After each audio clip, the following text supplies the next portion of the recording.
सत्कारयोग पिंड चोटीवाला दे मेरे बहुत ही सत्कारयोग सरदार टेक सिंह साबका सरपंच साहब, सरदार परमजीत सिंह मैंबर साहब, सरदार सरपंच सिंह मैंबर साहब, सरदार सुखदेव सिंह जी, सरदार जसकरण सिंह जस्सा बराड़, सरदार गुरजीत सिंह मैंबर साहब ਅਤੇ मेरे सामने बैठे मेरिया बजुर्ग मातावां, मेरिया भैणां, मेरे भरा, मेरे हमउम्र साथी, मेरे बजुर्ग, सब तो पहला फतेह अर्ज करदा वाहिगुरू जी का खालसा श्री वाहिगुरू जी की फतेह। सब तो पहला मैं तुहानूं अपने बारे दसना चाहना। आपां शायद अज बाई होरां नूं तां मैं मिलदा रहा, सरपंच साहब हो गए, बाई जस्से होरां नूं, सो आपां अज पहली बार मिले हैं। मेरा नाम जगजीत सिंह बबल है, मैं पिंड बांदे टाणा का मौजूदा सरपंच है ते पंचायत यूनियन ब्लाक कोटपुरा का प्रधान। मेरे पिता जी सरदार दर्शन सिंह सोता वाइस चेयरमैन जिला परिषद फरीदकोट, जो कि जिला प्रधान ने कांग्रेस कमेटी के नव नियुक्त प्रधान ने। पंजाब प्रदेश कांग्रेस कमेटी वालों प्रधान साहब की ड्यूटी लाई है भी जेडे अपने गरीब भैन भरा ने ਜਾਂ ਚੰਨੀ ਸਾਹਿਬ ਵੱਲੋਂ ਜਿਹੜੇ ਸਾਨੂੰ ਹੁਕਮ ਆਇਆ ਆਪਣੇ ਗਰੀਬ ਭੈਣ ਭਰਾਵਾਂ ਨੂੰ ਉਹਨਾਂ ਨੂੰ ਲਾਭਬੰਦ ਕਰਨਾ ਹੈ ਅਤੇ ਆਉਣ ਵਾਲੀਆਂ ਜਾਂ ਗੱਲਾਂ ਬਾਤਾਂ ਉਹਨਾਂ ਨਾਲ ਜਾਂ ਦੁੱਖ ਸੁੱਖ ਸੁਣਨੇ ਆ ਜਾਂ ਸਾਂਝੇ ਕਰਨੇ ਆ ਆਪਾਂ। ਜਿਵੇਂ ਕਿ ਤੁਹਾਨੂੰ ਸਾਰਿਆਂ ਨੂੰ ਪਤਾ ਹੀ ਹੈ ਕਿ ਵਿਧਾਨ ਸਭਾ 2022 ਦਾ ਅਖਾੜਾ ਇਲੈਕਸ਼ਨਾਂ ਦਾ ਭੱਜ ਚੁੱਕਿਆ। ਜਿਹੜੇ ਇਲੈਕਸ਼ਨ ਨੇ ਇਹ ਇਹੋ ਜਿਹੇ ਕਦ ਤੈਅ ਕਰਦੇ ਨੇ ਕਿ ਆਉਣ ਵਾਲਾ ਭਵਿੱਖ ਕਿਹਦੇ ਕੋਲੇ ਹੈ ਜਾਂ ਕਿਹਦੀ ਬੁੱਕਲ ਦੇ ਵਿੱਚ ਇਹ ਭਵਿੱਖ ਛੁਪਿਆ ਹੋਇਆ ਹੈ। ਆਉਣ ਵਾਲਾ ਮੁੱਖ ਮੰਤਰੀ ਜਿਹੜਾ ਹੈ ਇਹਨਾਂ ਵਿਧਾਨ ਸਭਾ ਇਲੈਕਸ਼ਨਾਂ ਨੇ ਤੈਅ ਕਰਨਾ।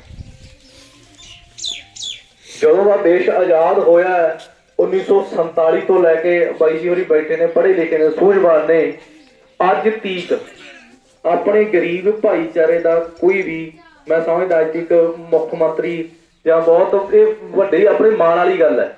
ਅੱਜ ਤੀਕ ਇਹ ਇਤਿਹਾਸ ਦੇ ਵਿੱਚ ਪਹਿਲੀ ਵਾਰ ਹੋਇਆ ਕੋਈ ਗਰੀਬ ਪਰਿਵਾਰ ਦਾ ਪੁੱਤ ਜਾਂ ਭਰਾ ਇਸ ਵੱਡੀ ਉਪਾਧੀ ਤੇ ਪਹੁੰਚਿਆ। ਤੇ ਜਦੋਂ ਕਿਸੇ ਨੂੰ ਮੌਕਾ ਮਿਲਦਾ ਆਪਣੇ ਗਰੀਬ ਬੰਦੇ ਨੂੰ ਉਹਦੀ ਇਹ ਸੋਚ ਹੁੰਦੀ ਆ ਮੈਂ ਕੁਛ ਨਾ ਕੁਛ ਕਰਕੇ ਵਿਖਾਵਾਂ। ਸੋ ਆਪਾਂ ਹੁਣ ਵੇਖਿਆ ਹੀ ਆ 3-4 ਮਹੀਨੇ ਦੇ ਸਮੇਂ ਦੇ ਵਿੱਚ ਸਰਦਾਰ ਚਰਨਜੀਤ ਸਿੰਘ ਚੰਨੀ ਜੀ ਦੁਆਰਾ ਇਹੋ ਜਿਹੇ ਇਤਿਹਾਸਿਕ ਫੈਸਲੇ ਲਏ ਆ ਜਿਹੜੇ ਆਪਾਂ ਅੱਖੋਂ ਪਰੋਖੇ ਨਹੀਂ ਕਰ ਸਕਦੇ। ਜਿਵੇਂ ਕਿ ਉਹ ਬਿਜਲੀ ਦਾ ਬਿੱਲਾਂ ਦਾ ਹੋਵੇ, ਜਿਹੜੇ ਹੁਣ ਗਰੀਬ ਭੈਣ ਭਰਾ ਨੇ ਸਾਡੇ ਮਜ਼ਦੂਰੀ ਕਰਦੇ ਨੇ, ਕਈ ਵਾਰ ਇਹੋ ਜਿਹੀਆਂ ਉਦਤਾਨੀਆਂ ਹੋ ਜਾਂਦੀਆਂ ਨੇ ਵਿਚਾਰਿਆਂ ਤੋਂ ਬਿੱਲ ਭਰਨ ਤੋਂ ਰਹਿ ਜਾਂਦਾ ਹੈ, ਤਾਂ ਉਹਨਾਂ ਬਕਾਇਆ ਨੂੰ ਇੱਕ ਇਤਿਹਾਸਿਕ ਫੈਸਲਾ ਲੈ ਕੇ ਸੀਐਮ ਸਾਹਿਬ ਨੇ ਉਹਨਾਂ ਸਾਰੇ ਬਿਜਲੀ ਦੇ ਬਿੱਲਾਂ ਨੂੰ ਮਾਫ ਕੀਤਾ। ਆਪਣੇ ਗਰੀਬ ਬਜ਼ੁਰਗ ਮਾਤਾਵਾਂ ਭੈਣਾਂ ਦੀਆਂ ਪੈਨਸ਼ਨਾਂ ਦੇ ਵਿੱਚ ਵਾਧਾ ਕੀਤਾ। ਪਹਿਲਾਂ 250 ਸੀ ਅਕਾਲੀ ਦਲ ਦੀ ਸਰਕਾਰ ਦੇ, 750 ਦਾ ਫੈਸਲਾ ਆਪਣੀ ਪੰਜਾਬ ਕਾਂਗਰਸ ਸਰਕਾਰ ਵੱਲੋਂ ਲਿਆ ਗਿਆ। ਹੁਣ ਉਹ ਵੱਧ ਕੇ 1500 ਰੁਪਏ ਦੇ ਕਰੀਬ ਆਪਣੀ ਪੈਨਸ਼ਨ ਹੋ ਗਈ ਹੈ।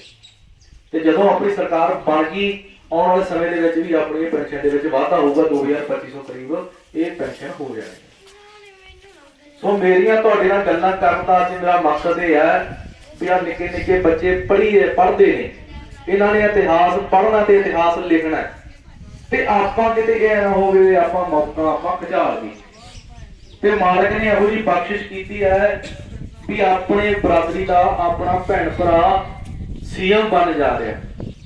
ਤੇ ਸੀਐਮ ਬਣੂ ਕਿਵੇਂ? ਆ ਹੁਣ ਇਲੈਕਸ਼ਨ ਆ ਗਿਆ ਵਿਧਾਨ ਸਭਾ ਦੇ, ਆਪਾਂ ਸਾਰੇ ਭੈਣਾਂ ਭਰਾਵਾਂ ਨੇ ਸਰਦਾਰ ਕੁਲਦੀਪ ਸਿੰਘ ਕਿੱਕੀ ਢਿੱਲੋਂ ਜੀ ਦੀ ਮਦਦ ਠੋਕ ਕੇ ਕਰਨੀ ਹੈ। 20 ਤਰੀਕ ਨੂੰ ਇਲੈਕਸ਼ਨ ਹੋ ਰਹੀ ਹੈ।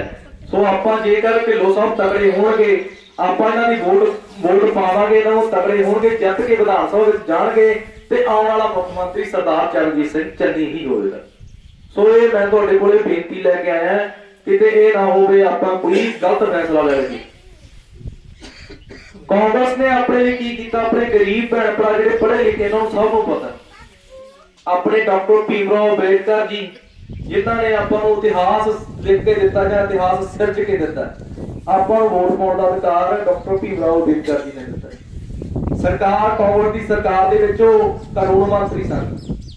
ਸੋ ਜਿਵੇਂ ਰਿਜ਼ਰਵੇਸ਼ਨ ਦੀ ਗੱਲ ਕਰਕੇ ਆਪਾਂ ਨੂੰ ਰਿਜ਼ਰਵੇਸ਼ਨ ਆਪਾਂ ਨੂੰ ਕਾਂਗਰਸ ਪਾਰਟੀ ਕਰਨੀ ਚਾਹੀਦੀ। ਜੇਕਰ ਅੱਜ ਆਪਾਂ ਸਾਰੀ ਜ਼ਿੰਦਗੀ ਆਪਾਂ ਵਧੀਆ ਹੌਸਲੇ ਨਾਲ ਜਾਂ ਮੋਢੇ ਨਾਲ ਮੋਢਾ ਲਾ ਕੇ ਜਾਂ ਤੁਰ ਕੇ ਜਾਂ ਜੋੜ ਕੇ ਤੁਰ ਰਹੇ ਆ, ਇਹ ਆਪਾਂ ਨੂੰ ਕਾਂਗਰਸ ਪਾਰਟੀ ਦੀ ਦੇਣ ਆ, ਡਾਕਟਰ ਭੀਮ ਰਾਓ ਅੰਬੇਦਕਰ ਜੀ ਦੀ ਦੇਣ। ਸੋ ਮੈਂ ਤੁਹਾਡੇ ਸਾਰਿਆਂ ਅੱਗੇ ਬੇਨਤੀ ਕਰਦਾ, ਦੇਖਿਓ ਕਿਤੇ ਕੋਈ ਗਲਤ ਫੈਸਲਾ ਨਾ ਲੈ ਲਿਓ ਜੇ ਵੀ ਆਉਣ ਵਾਲੇ ਭਵਿੱਖ ਨੇ ਆਪਾਂ ਨੂੰ ਕਦੇ ਮਾਫ ਨਹੀਂ ਕਰਨਾ ਵੀ ਆਪਣੇ ਬੰਦੇ ਨੂੰ ਮੌਕਾ ਮਿਲਣ ਜਾ ਰਿਹਾ ਸੀ ਤੇ ਆਪਣੇ ਬੰਦਿਆਂ ਨੇ ਹੀ ਉਹਦਾ ਨੁਕਸਾਨ ਕਰਤਾ।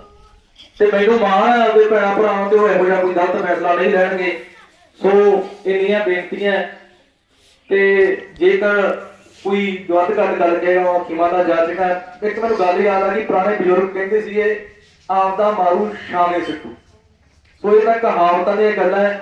ਜੇ ਕੋਈ ਭੈਣ ਭਰਾ ਜੇ ਆਪਣਾ ਤਗੜਾ ਹੁੰਦਾ, ਜੇ ਸਰਦਾਰ ਚਰਨਜੀਤ ਸਿੰਘ ਚੰਨੀ ਜੀ ਮੁੱਖ ਮੰਤਰੀ ਬਣਨਗੇ ਤੇ ਆਪਣੇ ਗਰੀਬਾਂ ਦਾ ਸੋਚਣਗੇ, ਕਿਉਂਕਿ ਜਿਹੜੇ ਬੰਦੇ ਨੇ ਮਜ਼ਦੂਰੀ ਕੀਤੀ ਆ ਉਹਨੂੰ ਸਾਰਾ ਪਤਾ ਹੁੰਦਾ ਬਈ ਲੇਬਰ ਕਿਵੇਂ ਹੁੰਦੀ ਹੈ, ਕਿਵੇਂ ਰਕਸ਼ਾ ਹੋਇਆ ਜਾਂਦਾ, ਕਿਵੇਂ ਪੱਠੇ ਖੋਤੇ ਜਾਂਦੇ, ਕਿਵੇਂ ਕੁਤਰੇ ਜਾਂਦੇ ਆ, ਜਾਂ ਹੋਰ ਵੀ ਹਰ ਕੰਮ ਦਾ ਉਹਨੂੰ ਭੇਦ ਹੁੰਦਾ। ਜਿਵੇਂ ਕਹਿੰਦੇ ਨਾ, ਜਿੰਨਾ ਚਿਰ ਬੰਦੇ ਨੂੰ ਸੱਟ ਨਾ ਵੱਜੇ ਤੇ ਉਹਨੂੰ ਦਰਦ ਦਾ ਅਹਿਸਾਸ ਨਹੀਂ ਹੁੰਦਾ, ਤੇ ਜਿੰਨਾ ਚਿਰ ਉਹ ਬੰਦਾ ਦਰਦ ਸੱਟ ਖਾਂਦਾ ਫਿਰ ਉਹ ਪਤਾ ਲੱਗਦਾ ਪੀੜ ਭਾਈ ਕਿੰਨੀ ਕੁ ਹੁੰਦੀ ਹੈ। ਜਾਂ ਰਜਵਾੜਿਆਂ ਜਾਂ ਸਰਮਾਏਦਾਰਾਂ ਨੂੰ ਇਹਨਾਂ ਗੱਲਾਂ ਦਾ ਨਹੀਂ ਪਤਾ ਲੱਗਣਾ।